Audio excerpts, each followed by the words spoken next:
more time for JP, ladies and gentlemen. Woo! So I guess I was explaining to you, sex squash is not a porn. I toss it out. I was in the States, and I gotta say, this should not come as a shock to any, but Americans are fucking stupid. Any Americans in the crowd? Hi, there'll be crayons after the show. So, anyway, because I was talking to them about, history, and I'm just like, did you hear about the Canadian victory over the United States in 1812? And they thought I was talking about the fucking hockey game. Okay, you guys all flunked history, that's good. You're all fucking bright tonight, great. So, other than the movie thing, I have to warn you, my life is pretty fucking boring. Case in point, the highlight of my week is that Thursday is pizza day at work. I don't know who capped the excitement in my life at grade 5, but I figure, this shit should have got exponentially better over time. Like, Thursday should be caviar race car sex day. Or why am I not bungee jumping off a bridge to a burger and a blowjob is anyone's guess. But instead, I'm waiting in a lineup like some asshole asking the cook if the crust is gluten-free.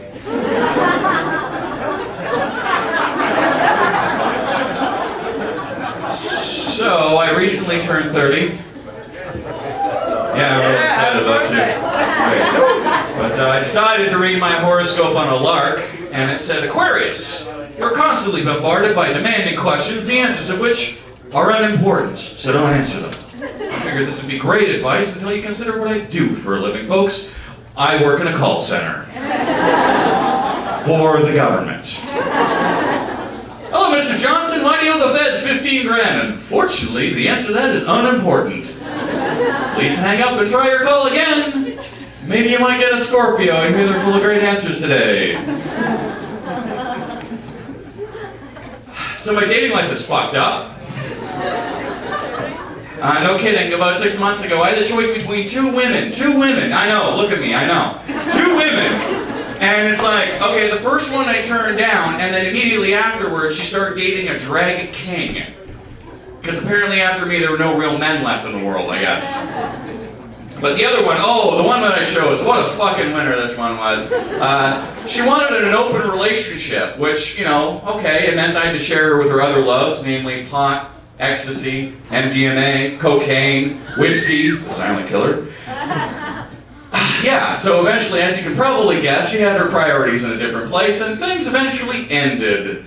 She said to me, okay, this can't work out, I don't want to have any dependencies. At least ones that weren't chemical, I guess. So, most recently, I was seeing a girl, and I discovered that she was a squirter. While I was mowing down on her. Does anyone know what this is like? Because I'll tell you, especially you folks eating out there, this is great. It's kind of like licking the business end of a garden hose and someone suddenly turns it on in your face. And it's like, afterwards, I'm like... The classy man that I am, I said, I hope that's not piss. I don't understand why it didn't work out. That's the weird thing. But as disastrous as my romances are, I am fucking done with dating websites. I'm done. Fucking done. Off the list. Because dating websites, trying to find somebody on there is about as effective as deer hunting with a rock. Reading the profiles just gets me fucking mad, I'm just reading the shit. Like this one girl, she wrote in her profile, I'm very career-orientated and I'm focused on my goals. Which is great if I'm looking for somebody to do some light typing. I am trying to find a date. Or better, someone who doesn't throw up after I put my dick in them. It happens.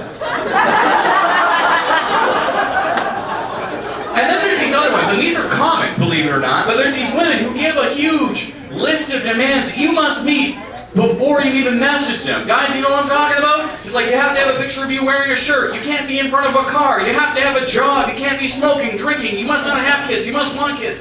And I'm just like, lady, you're ransoming a date on the fucking internet. You're already swirling down the drain of despair. How about we cut out the middleman? I'll send you a dozen cats and a box of ice cream. We'll call it done. And while we're at it, you can send me a gin sock because I'm fucking lonely.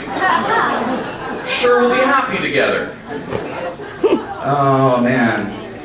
Oh, let's get away from how much of a train wreck my life is, and let's get into some current events. You guys like the current events? Yeah! All right, so Luca Magnotta, right off the top. Bam! We're doing this. Okay, so you guys have been following this, right? The body parts guy? So when the story first came out, they didn't know who was doing it. I was scared for my life, okay? I was, this maniac is on the loose, and I figured as a safety precaution, I'd get return to sender tattooed on all my body parts. But then they found the guy, but already at that point it was way too late. He already ran off to Paris. Yet they found his suitcase with a torso in a trash through an alley in Montreal. And I'm like, that's fucking disgusting. It's disgusting and terrible. Air Canada always loses your fucking luggage. But they caught him, and they're bringing him back to Canada, and he pleaded not guilty. If he had a good head on his shoulders, he would have pleaded guilty. Problem is, he probably forgot where he put it.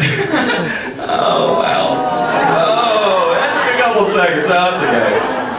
Come on, folks. Don't fall apart here. Oh, man. Come in pieces. You guys are sick.